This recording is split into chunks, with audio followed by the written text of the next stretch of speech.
PSC crowned പുതിയൊരു വീഡിയോയിലേക്ക് ഏവർക്കും സ്വാഗതം.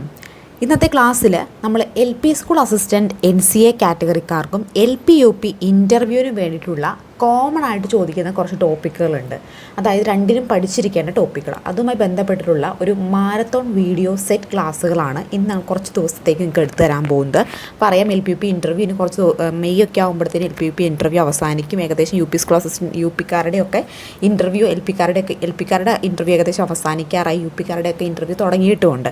അപ്പോൾ അവർക്കൊക്കെ ഉപകാരപ്പെടുന്ന രീതിയിലും അടുത്ത ദിവസങ്ങളിലായിട്ട് നെക്സ്റ്റ് മാസം 9-10 ദിവസങ്ങളിലായിട്ട് പരീക്ഷ നടക്കാൻ പോകുന്ന LP സ്കൂൾ അസിസ്റ്റൻറ്റ് NCAക്കാർക്കും വേണ്ടിയിട്ടുള്ള ക്ലാസ് കമ്പൈൻ ചെയ്തിട്ടാണ് നമ്മൾ എടുക്കുന്നത്. ഇന്നത്തെ ക്ലാസ് നമ്മൾ പഠിക്കുന്നത് മനസ്സിൻ്റെ ഘടനയെക്കുറിച്ചുള്ള സങ്കല്പങ്ങളെക്കുറിച്ചിട്ടാണ്. ഇത് വളരെ ഇമ്പോർട്ടൻ്റ് ആയിട്ടുള്ള ഒരു ടോപ്പിക്കാണ്, ഈ മനസ്സിനെക്കുറിച്ചുള്ള സങ്കല്പങ്ങൾ. അപ്പോൾ ആദ്യമായിട്ടാണ് PSC ക്രൗണ്ട് യൂട്യൂബ് ചാനൽ കാണുന്നതെങ്കിൽ ഒന്ന് സബ്സ്ക്രൈബ് ചെയ്ത് സപ്പോർട്ട് ചെയ്യണേ. ഈ വീഡിയോ കാണുന്ന എല്ലാവരും ഒന്ന് സബ്സ്ക്രൈബ് ചെയ്ത് സപ്പോർട്ട് ചെയ്യുക. വീഡിയോ ഇഷ്ടപ്പെട്ട് ലൈക്ക് ചെയ്യാൻ മറക്കരുത് കേട്ടോ. അപ്പോൾ എല്ലാവരും ഒന്ന് ലൈക്ക് ചെയ്യുക. അതുപോലെ തന്നെ വീഡിയോ ഒന്ന് ചാനലും സബ്സ്ക്രൈബ് ചെയ്തുകൂടി സപ്പോർട്ട് ചെയ്യുക. അപ്പോൾ നമുക്ക് ഈ ഒരു LPSC NCAക്ക് വേണ്ടിയിട്ട് LP UP ഇൻ്റർവ്യൂവിന് വേണ്ടി ഒരു വാട്സപ്പ് ഗ്രൂപ്പുണ്ട്. ഗ്രൂപ്പിൻ്റെ ലിങ്ക് ഡിസ്ക്രിപ്ഷൻ ബോക്സിൽ കൊടുത്തിട്ടുണ്ട് കേട്ടോ. താല്പര്യമുള്ള എല്ലാ ഉദ്യോഗാർത്ഥികൾക്കും ജോയിൻ ചെയ്യാവുന്നതാണ്. അപ്പോൾ നമ്മൾ LP സ്കൂൾ അസിസ്റ്റൻറ്റിന് വേണ്ടി പഠിക്കാനായിട്ട് നിങ്ങൾക്ക് ഓൺലൈൻ പരീക്ഷയാണ് LP സ്കൂൾ അസിസ്റ്റൻറ്റിന് NCAക്കാർക്ക് വന്നിരിക്കുന്നത്. അപ്പോൾ ഓൺലൈൻ പരീക്ഷ എങ്ങനെ അറ്റൻഡ് ചെയ്യണം, അതിന് വേണ്ടിയിട്ടുള്ള 25 ഓൺലൈൻ മോഡൽ എക്സാം സെറ്റ് നമ്മൾ കൊടുക്കുന്നുണ്ട് കേട്ടോ. 25 മോഡൽ പരീക്ഷകൾ സിലബസിനെ മുഴുവൻ കവർ ചെയ്തുകൊണ്ടുള്ള ക്വസ്റ്റ്യൻ ബാങ്ക്. അതുപോലെ LP UP ഇൻ്റർവ്യൂവിന് വേണ്ടി പ്രിപ്പയർ ചെയ്യുന്ന ഉദ്യോഗാർത്ഥികൾക്കും എങ്ങനെയാണ് ഇൻ്റർവ്യൂ ചോദ്യങ്ങൾ ചോദിക്കുന്നത്, അതിൻ്റെ അടിസ്ഥാനത്തിൽ ഇൻ്റർവ്യൂ അടിസ്ഥാനമാക്കിയിട്ടുള്ള മോഡൽ എക്സാമുകളും ഇൻ്റർവ്യൂ ബേസ്ഡ് ചെയ്ത് നമ്മൾ സെറ്റ് ചെയ്തിട്ടുണ്ട്. അതുപോലെ ക്വസ്റ്റ്യൻ ബാങ്കും LP UPക്ക് ഇൻ്റർവ്യൂവിന് വേണ്ടിയിട്ട് റെഡിയാണ്. അപ്പോൾ നിങ്ങൾക്ക് ആർക്കെങ്കിലും LP സ്കൂൾ NCAക്കാർക്ക് വേണ്ടിയിട്ടുള്ള ക്വസ്റ്റ്യൻ ബാങ്ക് സെറ്റും 25 മോഡൽ എക്സാമും LP UP ഇൻ്റർവ്യൂവിന് വേണ്ടിയിട്ടുള്ള ക്വസ്റ്റ്യൻ ബാങ്കും മോഡൽ എക്സാമും വേണമെങ്കിൽ സ്ക്രീനിൽ കാണുന്ന നമ്പറിൽ വാട്സപ്പിൽ LPSC NCAക്കാർക്ക് ക്വസ്റ്റ്യൻ ബാങ്ക് വേണമെങ്കിൽ LPSC NCA എന്നും, ഇൻ്റർവ്യൂവിൻ്റെ ക്വസ്റ്റ്യൻ ബാങ്ക് വേണമെങ്കിൽ LPSC ഇൻ്റർവ്യൂ എന്നും പറഞ്ഞ് മെസ്സേജ് അയക്കുക കേട്ടോ. അപ്പോൾ നിങ്ങൾക്കൊക്കെ ക്വസ്റ്റ്യൻ ബാങ്ക് സെറ്റ് ലഭിക്കുന്നതായിരിക്കും. അപ്പോൾ നമുക്ക് പഠിക്കാം. അപ്പോൾ വ്യക്തിയുടെ മനോഘടനയെ നമുക്ക് എന്തായി തരംതിരിക്കാം? 3 തരംതിരിക്കാം. വ്യക്തിയുടെ മനോഘടനയെ നമുക്ക് ഇത്, ഈഗോ, സൂപ്പർ ഈഗോ എന്നിങ്ങനെ 3 തരംതിരിക്കാം. വ്യക്തിയിലെ മനോഘടനയെ നമുക്ക് എത്രയായിട്ട് തരംതിരിക്കാം? 3. ഒന്നെങ്കിൽ ഇത്, അല്ലെങ്കിൽ ഈഗോ, അല്ലെങ്കിൽ എന്താണ് അഹം എന്നും വിളിക്കാം, അല്ലെങ്കിൽ സൂപ്പർ ഈഗോ, അല്ലെങ്കിൽ അത്യാഹം എന്നും വിളിച്ചുകൊണ്ട് നമുക്ക് എന്ത് ചെയ്യാം? മനുഷ്യൻ്റെ ഘടനയെ, വ്യക്തിയുടെ മനോഘടനയെ 3 ഡിവൈഡ് ചെയ്യാം. ഇനി ഓരോന്നും എന്താണെന്ന് നമുക്ക് നോക്കാം കേട്ടോ. ആദ്യം വ്യക്തിത്വ ഘടന എന്താണെന്ന് നോക്കാം. ഫ്രോയിഡിൻ്റെ അഭിപ്രായത്തിൽ ഇത്, അഹം, അത്യാഹം, അതായത് ഇത്, ഈഗോ, സൂപ്പർ ഈഗോ എന്നീ 3 പ്രധാന വ്യവസ്ഥകൾ കൂടിച്ചേർന്നാണ് വ്യക്തിത്വ ഘടന. അപ്പോൾ ഫ്രോയിഡിൻ്റെ അഭിപ്രായത്തിൽ ഫ്രോയിഡ് എന്താ പറയുന്നത്? ഇതും അതുപോലെ തന്നെ സൂപ്പർ ഈഗോയും കൂടി ചേർന്നാണ് ഒരു മനുഷ്യൻ്റെ ഘടന, മനുഷ്യൻ്റെ മനസ്സിൻ്റെ ഘടന എന്നാൽ ഈ വ്യക്തിത്വ ഘടന എന്നാണ് ആര് പറയുന്നത്? ഫ്രോയിഡ് പറയുന്നത്. ഇനി ഓരോന്നും എന്താണെന്ന് നമുക്ക് നോക്കാം. അപ്പോൾ നിങ്ങൾ LP UP ഇൻ്റർവ്യൂവിന് വേണ്ടി പ്രിപ്പയർ ചെയ്യുന്ന ഉദ്യോഗാർത്ഥിയാണെങ്കിലും LP school assistant NCA Kasaragod ഡിസ്ട്രിക്റ്റിന് വേണ്ടി പ്രിപ്പയർ ചെയ്യുന്ന ഉദ്യോഗാർത്ഥിയാണെങ്കിലും നിങ്ങൾക്ക് വേണ്ടിയിട്ടുള്ള ക്വസ്റ്റ്യൻ ബാങ്ക് സെറ്റും മോഡൽ എക്സാമും നമ്മൾ സെറ്റ് ചെയ്തിട്ടുണ്ട്. അപ്പോൾ നിങ്ങൾക്ക് പരീക്ഷയ്ക്ക് പോകുന്നതിനും ഇൻ്റർവ്യൂവിന് വേണ്ടി പോകുന്നതിനൊക്കെ മുമ്പ് നിങ്ങളുടെ കോൺഫിഡൻസ് ലെവൽ ഉയർത്താനും പഠിച്ച് എത്രമാത്രം ഉണ്ടെന്ന് നിങ്ങൾക്ക് ഒരു ആത്മവിശ്വാസം കൂട്ടാനും അതുപോലെ തന്നെ ഇനി പഠിക്കാനുള്ള കാര്യങ്ങളെ കുറച്ചുകൂടി നന്നായി മനസ്സിലാക്കാനും ഒക്കെ ആയിട്ട് ഈ ക്വസ്റ്റ്യൻ ബാങ്ക് സെറ്റ്, അതായത് LPSC NCAയുടെ സിലബസിനെ മുഴുവൻ കവർ ചെയ്തുകൊണ്ട് social science, maths, Malayalam, English, psychology, pedagogy, biology, chemistry, physics എന്നീ എല്ലാ സബ്ജക്റ്റും ഉൾപ്പെടുത്തിക്കൊണ്ടാണ് ക്വസ്റ്റ്യൻ ബാങ്ക് സെറ്റ് ചെയ്യപ്പെടുത്തേക്കുന്നത്. അപ്പോൾ ആർക്കെങ്കിലും ക്വസ്റ്റ്യൻ ബാങ്ക് LPSCയുടെ ആയാലും NCAയുടെ LPSC NCAയുടെ ആയാലും ഇൻ്റർവ്യൂവിൻ്റെ ആയാലും ക്വസ്റ്റ്യൻ ബാങ്ക് വേണമെങ്കിൽ ഈ വാട്സപ്പ് നമ്പറിൽ മെസ്സേജ് ചെയ്താൽ മതിട്ട് ക്വസ്റ്റ്യൻ ബാങ്ക് സെറ്റ് ലഭിക്കുന്നതായിരിക്കും. അപ്പോൾ LPSCയുടെ സിലബസിനെ മുഴുവൻ കവർ ചെയ്തുകൊണ്ട് ഓരോ സബ്ജക്റ്റ് സെപ്പറേറ്റ് അതുകൂടാതെ ഇതുവരെ പ്രീവിയസ് ഇയർ ചോദിച്ചുള്ള മുഴുവൻ ക്വസ്റ്റ്യൻ ബാങ്ക് സെറ്റ് നമ്മൾ ഉൾപ്പെടുത്തിക്കൊണ്ടാണ് ഇത് ചെയ്യപ്പെടുത്തേക്കുന്നത്. ഇത് നമുക്ക് ഓരോന്ന് എന്തൊക്കെയാണെന്ന് നോക്കാം. ഫസ്റ്റ് ഇതാണ് മനുഷ്യ മനസ്സിലെ പ്രാകൃതമായ വികാരങ്ങളുടെ ശക്തി. മനുഷ്യ മനസ്സിലെ പ്രാകൃത വികാരങ്ങളുടെ ശക്തിയാണ് എന്ന് വിളിക്കുന്നത് ഇതെന്ന് പറയുന്നത്. ജന്മവാസനകളുടെ നിക്ഷേപമായി കരുതാവുന്നു. അപ്പോൾ നമുക്ക് ജന്മവാസനകൾ ഉണ്ടാവുന്ന എവിടെ നിന്നാണ്? ഇതെന്ന് പറയുന്ന കോൺസെപ്റ്റിൽ നിന്നാണ്. ധാർമ്മികത ബോധം ഇല്ലാത്തതിന് എല്ലാ അസാർമിക പ്രവർത്തനങ്ങളുടെയും പിന്നിൽ പ്രവർത്തിക്കുന്നത് ഇതൊക്കെ എന്താണ്? ഇതെല്ലാം ഇതാണ്. ജനനം മുതൽ തന്നെ ഒരു വ്യക്തിയിൽ കാണപ്പെടുന്ന വ്യക്തിത്വ ഘടനയാണ് ഇത്. അപ്പോൾ ഇതെന്ന് വെച്ചിട്ടുണ്ടെങ്കിൽ ഒരു കുട്ടി ജനിക്കുന്നത് മുതൽ ആ കുട്ടിയുടെ ഉള്ളിൽ കാണപ്പെടുന്ന ഒരു ഘടകമാണ് ഏത്? ഇതെന്ന് പറയുന്നത്. വ്യക്തിയിൽ കാണപ്പെടുന്ന ശാരീരിക ആവശ്യങ്ങൾ, ആഗ്രഹങ്ങൾ, പെട്ടെന്നുള്ള പ്രതികാരങ്ങൾ, ലൈംഗിക വികാരങ്ങൾ എന്നിവ എല്ലാത്തിൻ്റെ ഉറവിടം ഏതാണ്? ഇതാണ്. അപ്പോൾ ഒരു കുട്ടി ജനിക്കുന്നത് മുതൽ ആ കുട്ടിയിലുള്ള കോൺസെപ്റ്റാണ് ഇത് ഇതെന്ന് പറയുന്നത്. അപ്പോൾ വ്യക്തികൾ കാണപ്പെടുന്ന ശാരീരികമായിട്ടുള്ള ഭൗതികമായിട്ടുള്ള ആവശ്യങ്ങൾ, ആഗ്രഹങ്ങൾ, പെട്ടെന്നുള്ള പ്രതികാരങ്ങൾ, ഈ പറയുന്ന എല്ലാ കാര്യങ്ങളും കോൺസെൻട്രേറ്റ് ചെയ്തിരിക്കുന്നത് എന്തിനാണ്? ഇതിനാണ്. മനുഷ്യ മനസ്സിലെ പ്രാകൃതമായ വികാരങ്ങളുടെ ശക്തിയാണ് ഏത്? ഇത്. ജന്മവാസനോട് നിക്ഷേപം ഫലമായിട്ട് എന്ത് കരുതപ്പെടുന്നു? ഇതിനെ കാണപ്പെടുന്നു. അപ്പോൾ ജനനം മുതൽ വ്യക്തിക്ക് കാണപ്പെടുന്ന വ്യക്തിഘടന കൂടിയാണ് ഇതെന്ന് പറയുന്നത്. ഇനി പെട്ടെന്നുണ്ടാകുന്ന ആഗ്രഹങ്ങൾക്ക് പൂർത്തീകരിക്കാനുള്ള ത്വര ഉണ്ടാക്കുന്നതിന് കാരണം ഇതാണ്. അപ്പോൾ നമുക്ക് പെട്ടെന്ന് എന്തെങ്കിലും ഒരു ആഗ്രഹം ഉണ്ടായിക്കഴിഞ്ഞാൽ എങ്ങനെയെങ്കിലും ആ ഒരു ആഗ്രഹത്തെ ഫുൾഫിൽ ചെയ്യാൻ വേണ്ടി നമ്മുടെ ഉള്ളിൽ അതെങ്ങനെയെങ്കിലും നേടിയെടുക്കാമെന്നൊരു ഇത് വരാറില്ലേ? അതെന്തുകൊണ്ടാണ്? അത് ഇതെന്ന് പറയുന്ന കോൺസെപ്റ്റ് കൊണ്ടാണ്. വിശക്കുന്ന സമയത്ത് ഭക്ഷണത്തിനായി കാത്തിരിക്കാൻ അക്ഷമ കാണിക്കുന്ന ഇതിൻ്റെ പ്രവർത്തനമാണ്. അപ്പോൾ നമുക്ക് എന്തെങ്കിലും ഒരു കാര്യം വേണം, അല്ലെങ്കിൽ ആ ഒരു കാര്യത്തിലേക്ക് എന്തൊരു സാധനം വാങ്ങണം, അത് വാങ്ങുന്നത് വരെ നമുക്കൊരു വെപ്രാളമായിരിക്കും നമ്മൾ ആഗ്രഹിച്ച്. അപ്പോൾ ആ ഒരു വെപ്രാളം എന്തിൻ്റെ പേരിൽ വരുന്നതാണ്? ഇതെന്ന് പറയുന്ന കോൺസെപ്റ്റിൻ്റെ പേരിൽ വരുന്നതാണ്. അപ്പോൾ സുഖതത്വം അനുസരിച്ച് പ്രവർത്തിക്കുന്ന മനോഘടകം ഏതാണ്? ഇതാണ്. അപ്പോൾ എപ്പോഴും ഒരു പീസ്ഫുൾ അല്ലെങ്കിൽ നമുക്കൊരു സന്തോഷം തരുന്ന കാര്യങ്ങളിലെ ബേസ് ചെയ്ത്, സുഖതത്വത്തെ ബേസ് ചെയ്ത്, പ്രിൻസിപ്പിൾ ഓഫ് പ്ലഷറിനെ ബേസ് ചെയ്തുകൊണ്ടാണ് എന്ത് പ്രവർത്തിക്കുന്നത്? ഇത് പ്രവർത്തിക്കുന്നത്. വ്യക്തിയുടെ മാനസിക പ്രവർത്തനങ്ങൾക്ക് വേണ്ട ഊർജ്ജം പ്രദാനം ചെയ്യുന്നത് ഇതാണ്. അപ്പോൾ ഒരു വ്യക്തിയുടെ മാനസിക പ്രവർത്തനങ്ങൾക്ക് വേണ്ട ഊർജ്ജമൊക്കെ പ്രദാനം ചെയ്യുന്നത് ഇതാണ്. അപ്പോൾ ഫ്രോയിഡ് ലിബിഡോ എന്ന് വിശേഷിപ്പിക്കുന്നത് ഇതിനെയാണ് കേട്ടോ. ഫ്രോയിഡ് ലിബിഡോ എന്ന് വിശേഷിപ്പിക്കുന്നത് എന്തിനെയാണ്? ഇതിനെയാണ് ഫ്രോയിഡ് ലിബിഡോ എന്ന് വിശേഷിപ്പിക്കുന്നത്. ജീവിതത്തിൻ്റെ നിർണായക ചോദകമായ ലിബിഡോയുടെ 2 മുഖങ്ങൾ ഫ്രോയിഡ് അവതരിപ്പിക്കുന്നു. ഏതൊക്കെയാണ്? ഒന്ന് ഇറോസും മറ്റൊന്ന് താനറ്റോസും. അപ്പോൾ താനറ്റോസും ഇറോസും എന്താണ്? ഈ ലിബിഡോയുടെ 2 ഭാഗങ്ങളാണെന്നാണ് ആര് പറയുന്നത്? നമ്മുടെ ഫ്രോയിഡ് പറയുന്നത്. അപ്പോൾ പെട്ടെന്നുണ്ടായ ആഗ്രഹങ്ങൾ പൂർത്തീകരിക്കും ത്വര ഉണ്ടാകുന്ന ഇതിൽ നിന്നാണ്? ഇതിൽ നിന്നാണ്. വിശക്കുന്ന സമയത്ത് ഭക്ഷണത്തിനായി കാത്തിരിക്കാൻ അക്ഷമ കാണിക്കുന്നത് എന്തിൻ്റെ പ്രവർത്തനമാണ്? ഇതിൻ്റെ പ്രവർത്തനമാണ്. സുഖതത്വം അനുസരിച്ച് പ്രവർത്തിക്കുന്ന മനോഘടകമാണ് ഇതെന്ന് പറയുന്നത്. വ്യക്തിയുടെ മാനസിക പ്രവർത്തനങ്ങൾക്ക് വേണ്ട ഊർജ്ജം പ്രദാനം ചെയ്യുന്നത് ഇതാണ്. ഫ്രോയിഡ് ലിബിഡോ എന്ന വിശേഷിപ്പിക്കുന്നത് ഇതിനെയാണ്. ജീവിതത്തിന് നിർണായക ചോദകമായ ലിബിഡോ 2 മുഖങ്ങളാണ് ഫ്രോയിഡ് അവതരിപ്പിക്കുന്നത്. ഒന്ന് ഇറോസും മറ്റൊന്ന് താനറ്റോസും എന്ന് ഓർക്കുക. ഇനി അഹത്തെക്കുറിച്ച് നോക്കാം. അപ്പോൾ നമ്മൾ ഇത്ര നേരം എന്തിനെക്കുറിച്ച് നോക്കി? ഇതിനെക്കുറിച്ച് നോക്കി. ഇനി അഹം അല്ലെങ്കിൽ ഈഗോനെ കുറിച്ചാണ് നമ്മൾ നോക്കാൻ പോകുന്നത്.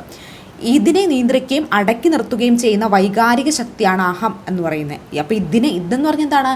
സുഖലോലുപമായിട്ട് ചിന്തിക്കുകയും അല്ലെങ്കിൽ നമ്മുടെ വിചാരങ്ങൾ ഉണർത്തുകയും ചെയ്യുന്ന കോൺസെപ്റ്റാണ് നമ്മൾ പറഞ്ഞു അല്ലേ? എന്ത്? ഇതെന്ന് പറയുന്നത്. അപ്പോൾ ഇതിനെ നിയന്ത്രിക്കുകയും അതിനെ അടക്കി നിർത്തുകയും വൈകാരിക ശക്തിയാണ് ഏത്? അഹം. ഒരു വ്യക്തിയെ യഥാർത്ഥ ബോധം ഉൾക്കൊണ്ട് പെരുമാറാൻ സഹായിക്കുന്ന അഹം പ്രവർത്തിക്കുന്നു.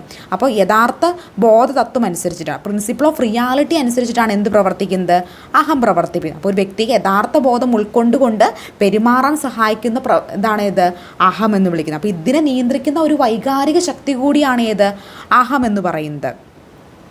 ഒരു നിയന്ത്രണ ഘടകമായി എന്ത് പ്രവർത്തിക്കുന്നു? അഹം പ്രവർത്തിക്കുന്നു. ഇത് ആത്മനിഷ്ഠമായ അനുഭവങ്ങളെ മാത്രം പരിഗണിക്കുമ്പോൾ ഈഗ ആത്മനിഷ്ഠ അനുഭവങ്ങളുടെയും വസ്തുനിഷ്ഠമായ ശരികളെയും വേർതിരിക്കുന്നു. അദ്ദേഹത്തിൻ്റെ സമ്മർദ്ദങ്ങളിൽ നിന്നും വ്യക്തിയെ സന്തുലിതം സംരക്ഷിക്കുന്നത് ഈഗോയാണ്. അപ്പോൾ എന്താണ്? ഇപ്പോൾ സൂപ്പർ ഈഗോയുടെ സമ്മർദ്ദങ്ങളിൽ നിന്നും പോലും എന്താണ് വ്യക്തിയെ സംരക്ഷിക്കുന്നത്? എന്താണ്? ഈഗോയാണ്. അപ്പോൾ ഒരു നിയന്ത്രണ ഘടകമായി പ്രവർത്തിക്കുന്ന അഹമാണ്. ഇത് ആത്മനിഷ്ഠ അനുഭവങ്ങളെ മാത്രം പരിഗണിക്കുമ്പോൾ ഈഗ ആത്മനിഷ്ഠമായ അനുഭവങ്ങളെയും വസ്തുനിഷ്ഠമായ ശരികളെയും വേർതിരിക്കുന്നു. അപ്പോൾ ഈഗോ എന്ത് ചെയ്യുന്നു? ആത്മനിഷ്ഠമായ അനുഭവങ്ങളെ മാത്രം പരിഗണിക്കുമ്പോൾ ഈഗോ എന്ത് ചെയ്യുന്നു? ആത്മനിഷ്ഠമായ അനുഭവങ്ങളെയും വസ്തുനിഷ്ഠമായ ശരികളെയും കൂടിയാണ് ഇതിനകത്ത് വേർതിരിക്കുന്നത്.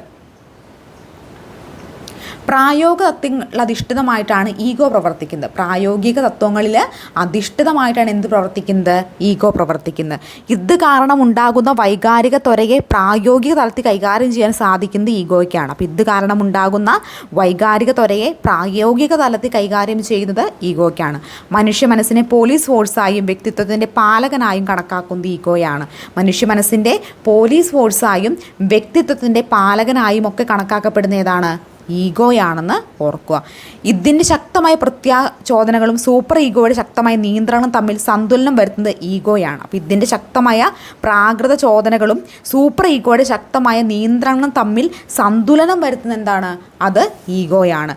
ഇതും ഈഗോയും താരതമ്യം ചെയ്താൽ ഇതിനെ കുതിരയോടും ഈഗോയെ കുതിരയെ നിയന്ത്രിക്കുന്ന കുതിരക്കാരനോട് നമുക്ക് ഉപമിക്കാനായിട്ട് സാധിക്കും. അപ്പോൾ ഇതെന്ന് പറയുന്ന എന്താണ്? അതിന് വികാരവിചാരങ്ങളുടെ അല്ലെങ്കിൽ സന്തോഷത്തിന് ഇമ്പോർട്ടൻസ് കൊടുത്തുകൊണ്ടാണ് ഫോഴ്സാണ് ഇത്. പക്ഷേ ഈഗോ എന്ന് പറഞ്ഞാൽ എന്താണ്? ഇതിനെ നിയന്ത്രിക്കുന്ന ഒരു ഫോഴ്സാണ്. അപ്പോൾ ഇതെന്ന് പറഞ്ഞൊരു കുതിരക്കാരനും ഈഗോ എന്ന് പറഞ്ഞാൽ ആ സന്തോഷത്തെ, അല്ലെങ്കിൽ നമ്മൾ യഥാർത്ഥികമായിട്ടൊരു സമൂഹത്തിൽ എങ്ങനെ പെരുമാറണം, നമ്മുടെ ആഗ്രഹങ്ങളും വിചാരങ്ങളും അടക്കി വെച്ചുകൊണ്ട് വേണ്ട സമൂഹത്തിൽ നിലനിൽക്കാനായിട്ട്. അപ്പോൾ അതിനെ അടക്കി വയ്ക്കുന്ന ഒരു കുതിരക്കാരനായിട്ട് നമുക്ക് എന്തിനെ വേണമെങ്കിൽ പറയാം? ഈഗോയെ നമുക്ക് പറയാനായിട്ട് സാധിക്കും. അപ്പോൾ പ്രായോഗിക തത്വങ്ങൾ അധിഷ്ഠിതമായിട്ടാണ് എന്ത് വരുന്നത്? ഈഗോ വരുന്നത്. ഇത് കാരണം ഉണ്ടാകുന്ന വൈകാരിക ത്വരയെ പ്രായോഗിക തലത്തിൽ കൈകാര്യം ചെയ്യാൻ സാധിക്കുന്നത് എന്തിനാണ്?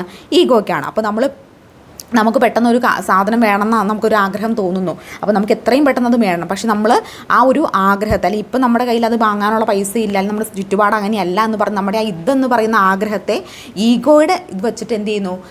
ഒന്ന് തടഞ്ഞു നിർത്തുകയാണ് ഈഗോ എന്നുള്ള കോൺസെപ്റ്റ് കൊണ്ട് ഉദ്ദേശിക്കുന്നത്. മനുഷ്യ മനസ്സിലെ പോലീസ് ഫോഴ്സായും വ്യക്തിത്വത്തിൻ്റെ പാലകനായും പ്രവർത്തിക്കുന്ന ഏതാണ്? ഈഗോയാണ്. ഇതിന് ശക്തമായ പ്രാകൃത ചോദനകളും സൂപ്പർ ഈഗോയുടെ ശക്തമായ നിയന്ത്രണം തമ്മിൽ സന്തുലനം വരുത്തുന്ന എന്താണ്? ഈഗോയാണ്. ഇതും ഈഗോയും താരതമ്യം ചെയ്താൽ ഇതിനെ കുതിരയായും ഈഗോയെ കുതിര നിയന്ത്രിക്കുന്ന കുതിരക്കാരനായിട്ട് നമുക്ക് എന്ത് ചെയ്യാൻ സാധിക്കും? നമുക്കതിനെ ഒരു പരിഗണിക്കാനായിട്ട് സാധിക്കും. ഇനി നെക്സ്റ്റ് വൺ സൂപ്പർ ഈഗോയാണ്. സൂപ്പർ ഈഗോ മനുഷ്യ മനസ്സിലെ ഈഗോയുടെ തന്നെ പരിണത രൂപമാണ്. അപ്പോൾ സൂപ്പർ ഈഗോ എന്ന് പറഞ്ഞാൽ എന്താണ്? ഈഗോയുടെ പരിണത രൂപമാണ് സൂപ്പർ ഈഗോ. സാമൂഹ്യ യഥാർത്ഥങ്ങളുമായി ബന്ധപ്പെട്ട് ഈഗോയ്ക്ക് ഉണ്ടാകുന്ന അനുഭവങ്ങളിൽ നിന്ന് വികസിക്കുന്നതാണ് സൂപ്പർ ഈഗോ. സാമൂഹ്യ യഥാർത്ഥങ്ങളുമായി ബന്ധപ്പെട്ട് ഈഗോയ്ക്ക് ഉണ്ടാകുന്ന അനുഭവങ്ങളിൽ നിന്ന് വികസിക്കുന്നതാണ് ഏത്? സൂപ്പർ ഈഗോ എന്ന് പറയുന്നത്. ഇതിന് വിപരീതമായി പ്രവർത്തിക്കുന്നത് സൂപ്പർ ഈഗോയാണ്. ഇതിന് വിപരീതമായിട്ടാണ് എന്ത് പ്രവർത്തിക്കുന്നത്? സൂപ്പർ ഈഗോ പ്രവർത്തിക്കുന്നത്. പരിപൂർണതയ്ക്ക് വേണ്ടിയുള്ള ശ്രമമാണ് സൂപ്പർ ഈഗോ. പരിപൂർണതയ്ക്ക് വേണ്ടിയുള്ള ശ്രമത്തെയാണ് നമ്മൾ എന്ന് വിളിക്കുന്നത്? സൂപ്പർ ഈഗോ എന്ന് വിളിക്കുന്നത്. പരിപൂർണതയ്ക്ക് വേണ്ടിയുള്ള ശ്രമമാണ് സൂപ്പർ ഈഗോ എന്ന് പറയുന്നത്. സാമൂഹിക നന്മയെ ലക്ഷ്യം വെച്ച് പ്രവർത്തിക്കുന്നത് സൂപ്പർ ഈഗോയാണ്. സാമൂഹികമായിട്ടുള്ള നന്മയെ ലക്ഷ്യം വെച്ചുകൊണ്ടാണ് എന്ത് പ്രവർത്തിക്കുന്നത്? സൂപ്പർ ഈഗോ പ്രവർത്തിക്കുന്നത്. മനസ്സിനുള്ളിൽ ശരിയും തെറ്റും നിയന്ത്രിക്കുന്നത് സൂപ്പർ ഈഗോയാണ്. മനുഷ്യനുള്ളിലെ ശരിയിനെയും തെറ്റിനെയും നിയന്ത്രിക്കുന്ന എന്താണ്? സൂപ്പർ ഈഗോയാണ്. മനുഷ്യ മനസ്സിലെ ശരിയിനെയും തെറ്റിനെയും ഒക്കെ നിയന്ത്രിച്ച് നിർത്തുന്നത്. അപ്പം സൂപ്പർ ഈഗോ എന്ന് പറഞ്ഞാൽ എന്താ? മനുഷ്യ മനസ്സിലെ ഈഗോയുടെ തന്നെ പരിണത രൂപമാണ് സൂപ്പർ ഈഗോ. സാമൂഹ്യ യഥാർത്ഥങ്ങളുമായി ബന്ധപ്പെട്ട് ഈഗോയ്ക്കുണ്ടാകുന്ന അനുഭവങ്ങളിൽ നിന്ന് വികസിക്കുന്നതാണ് സൂപ്പർ ഈഗോ. ഇതിന് വിപരീതമായി പ്രവർത്തിക്കുന്നത് സൂപ്പർ ഈഗോയാണ്. അതുപോലെ പരിപൂർണതയ്ക്ക് വേണ്ടിയുള്ള ശ്രമമാണ് സൂപ്പർ ഈഗോ എന്ന് പറയുന്നത്. സാമൂഹ്യ നന്മയെ ലക്ഷ്യം വെച്ചുകൊണ്ട് പ്രവർത്തനം ഏതാ? അത് സൂപ്പർ ഈഗോയാണ്. മനസ്സിനുള്ളിലെ ശരിയും തെറ്റും നിയന്ത്രിക്കുന്നത് എന്താണ്? മനുഷ്യ മനസ്സിലെ ശരിയും തെറ്റും നിയന്ത്രിക്കുന്നത് സൂപ്പർ ഈഗോയാണ്. ഇനി സന്മാർഗതയും സാംസ്കാരികവും അനുഭവപ്പെട്ട് ചെയ്യപ്പെട്ട മാനസിക അവസ്ഥയാണ് സൂപ്പർ ഈഗോ. സന്മാർഗമായും സാംസ്കാരികമായും അനുബന്ധനം ചെയ്യപ്പെട്ട ഒരു മാനസികാവസ്ഥ ചോദിക്കുകയാണെങ്കിൽ അത് ഏതാണ്? സൂപ്പർ ഈഗോയാണ്. സാമൂഹ്യ യഥാർത്ഥങ്ങളുമായി ബന്ധപ്പെട്ട് ഈഗോയ്ക്ക് ഉണ്ടാകുന്ന അനുഭവങ്ങളിൽ നിന്ന് വികസിക്കുന്നതാണ് സൂപ്പർ ഈഗോ. അപ്പോൾ സാമൂഹ്യ യഥാർത്ഥങ്ങളുമായി ബന്ധപ്പെട്ട് ഈഗോയ്ക്ക് ഉണ്ടാകുന്ന അനുഭവങ്ങളിൽ നിന്ന് വികസിക്കുന്നതാണ് സൂപ്പർ ഈഗോ. സമൂഹം അംഗീകരിച്ചിട്ടുള്ള സാൻമാർഗിക മാനസികതകൾക്കനുസരിച്ച് പ്രവർത്തിക്കുന്ന ശരിയും തെറ്റും നിർണ്ണയിക്കുന്ന എന്താണ്? സൂപ്പർ ഈഗോ ആണ്. അപ്പോൾ സമൂഹം അംഗീകരിച്ചിട്ടുള്ള സാൻമാർഗിക മാനദണ്ഡങ്ങളെക്കുറിച്ചനുസരിച്ച് പ്രവർത്തിക്കുന്ന ശരിയും തെറ്റും നിർണ്ണയിക്കുന്ന എന്താണ്? സൂപ്പർ ഈഗോയാണ്. സൂപ്പർ ഈഗോ പ്രവർത്തിക്കുന്നത് ഏത് തത്വം അനുസരിച്ചിട്ടാണ്? സാൻമാർഗിക തത്വം, പ്രിൻസിപ്പിൾ ഓഫ് മൊറാലിറ്റി അനുസരിച്ചിട്ടാണ് എന്ത് പ്രവർത്തിക്കുന്നത്? സൂപ്പർ ഈഗോ പ്രവർത്തിക്കുന്നത്. അപ്പോൾ ഇത് പ്രവർത്തിക്കുന്ന എന്ത് ബന്ധപ്പെട്ടാണ്? സുഖതത്വവുമായി ബന്ധപ്പെട്ടാണ് ഇത് പ്രവർത്തിക്കുന്നത്. ഈഗോയാണെങ്കിലോ യഥാർത്ഥ തത്വവുമായി ബന്ധപ്പെട്ടാണ് ഈഗോ പ്രവർത്തിക്കുന്നത്. സൂപ്പർ ഈഗോയാണെങ്കിലോ സാൻമാർഗിക തത്വവും ബന്ധപ്പെട്ടാണ് സൂപ്പർ ഈഗോയും പ്രവർത്തിക്കുന്നത്. അപ്പോൾ ഇന്നത്തെ ക്ലാസ് നമ്മൾ മനുഷ്യ മനസ്സിൻ്റെ 3 തലങ്ങൾ, ഇത് ഈഗോ, സൂപ്പർ ഈഗോയുമായി ബന്ധപ്പെട്ടുള്ള കംപ്ലീറ്റ് കാര്യങ്ങളാണ് നോക്കിപ്പോയത്. അപ്പോൾ നിങ്ങൾ LP UP ഇൻ്റർവ്യൂവിന് വേണ്ടി പ്രിപ്പയർ ചെയ്യുന്ന ഉദ്യോഗാർത്ഥിയാണെങ്കിൽ ഇൻ്റർവ്യൂവിന് വേണ്ടിയിട്ട് 10 മോഡൽ എക്സാമും അതുപോലെ തന്നെ ക്വസ്റ്റ്യൻ ബാങ്ക് സെറ്റ് നിങ്ങൾക്ക് വേണ്ടി നമ്മൾ സെറ്റ് ചെയ്തിട്ടുണ്ട്. LPSA NCAക്ക് വേണ്ടി പഠിക്കുന്ന ഉദ്യോഗാർത്ഥിയാണെങ്കിൽ നിങ്ങൾക്ക് വേണ്ടി സിലബസിനെ അടിസ്ഥാനപ്പെടുത്തി ഓരോ സബ്ജക്റ്റും, psychology, maths, Malayalam, English, psychology, pedagogy, അതുപോലെ തന്നെ social science, biology, chemistry, physics, അങ്ങനെ എല്ലാ സബ്ജക്റ്റിൻ്റെയും സെപ്പറേറ്റ് ക്വസ്റ്റ്യൻ ബാങ്കും ഇതുവരെ LP UP നടത്തിയുള്ള മുഴുവൻ മുൻവർഷ ചോദ്യങ്ങളും അതിൻ്റെ ഉത്തരങ്ങളും 2024-2023 LPSAയുടെ സിലബസിനോട് സിമിലാരിറ്റി വരുന്ന തെരഞ്ഞെടുത്ത മുൻവർഷ ചോദ്യങ്ങൾ, അതിൻ്റെ ഉത്തരങ്ങളും ഒന്ന് പ്രാക്ടീസ് ചെയ്യാനുള്ള OMR ഷീറ്റ്, അതുകൂടാതെ 25 മോഡൽ എക്സാം. നിങ്ങൾക്കറിയാം LPSA ഓൺലൈൻ എക്സാം ആയിട്ടാണ് നടക്കുന്നത്. അപ്പോൾ ഓൺലൈൻ എക്സാം പ്രാക്ടീസ് ചെയ്യാനാണെങ്കിൽ 25 മോഡൽ എക്സാം ഉപയോഗിക്കാവുന്നതാണ്. അപ്പോൾ ഈ പറയുന്നത് LPSAയുടെ ക്വസ്റ്റ്യൻ ബാങ്ക് സെറ്റോ ഇൻ്റർവ്യൂയുടെ ക്വസ്റ്റ്യൻ ബാങ്ക് സെറ്റോ വേണമെങ്കിൽ സ്ക്രീനിൽ കാണുന്ന നമ്പറിൽ വാട്സപ്പിൽ മെസ്സേജ് ചെയ്താൽ മതി കേട്ടോ. അപ്പോൾ അടുത്തൊരു വീഡിയോയുമായി കാണാം. Thank you so much.